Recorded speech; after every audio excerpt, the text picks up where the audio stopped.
Let her go, ma'am. I could hear my screams in my mind. My heart pounded and tears streamed down my face. Why does this feel so real, even though it's only in my mind? Then I'd snap back to reality. I was worn out. I felt guilty and foolish. Guilty because I'd imagined something that really has happened to others but not to me. Foolish because I should know better. Come on, Barb. You've made yourself upset over something that wasn't even real. By definition, the word worry means to torment oneself or suffer from disturbing thoughts.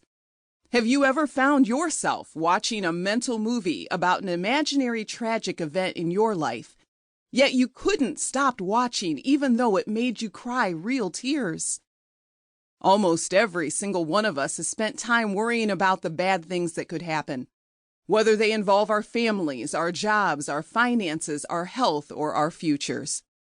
Lately, it seems as though our world has gone a little cuckoo.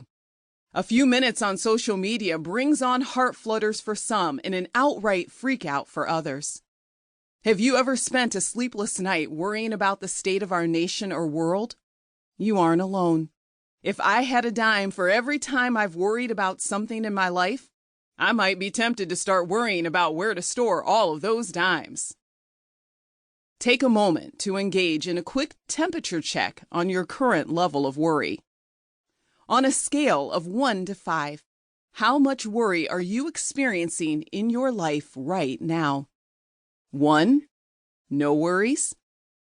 2, just a few. 3, more than a few. 4, mind is racing. 5, overwhelmed with a lot of worries. For much of my teen years, through my 30s, I hovered between a 4 and a 5. I felt like a bad Christian because I struggled so hard with worry. Why did just pray about it not work for me? I did pray about it, but I still worried. While there were some women who said that they were too blessed to be stressed, I was a 5'10" ball of stress all of the time. Why couldn't I just give my worries to God and let them go?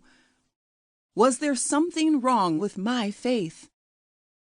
Perhaps that kind of uncomfortable honesty is too difficult for you to hear. But I want to believe that a few of you have let out a relieved sigh instead.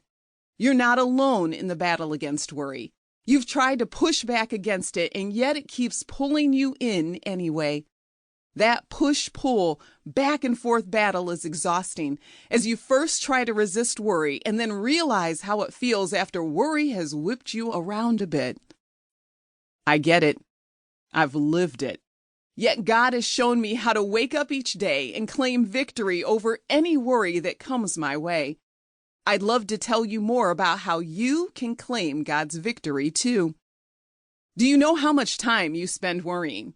One study quantified that even people not diagnosed with a specific anxiety disorder spent 55 minutes per day worrying about something. Since there are 1,440 minutes per day, that may not seem like much. However, the time you spend fretting, freaking, or flipping out really adds up. Let's look at how many minutes you might have already spent worrying in your life if you're normal. If you are 20 years old, you've spent up to 401,500 minutes worrying. If you are 30 years old, you've spent up to 602,250 minutes worrying. If you are 40 years old, you've spent up to 803,000 minutes worrying. If you are 50 years old, you've spent up to 1,003,750 minutes worrying. If you are 60 years old, you've spent up to 1,204,500 minutes worrying. If you are 70 years old, you've spent up to 1,405,250 minutes worrying. Here's where I'm going to geek out on you a little more.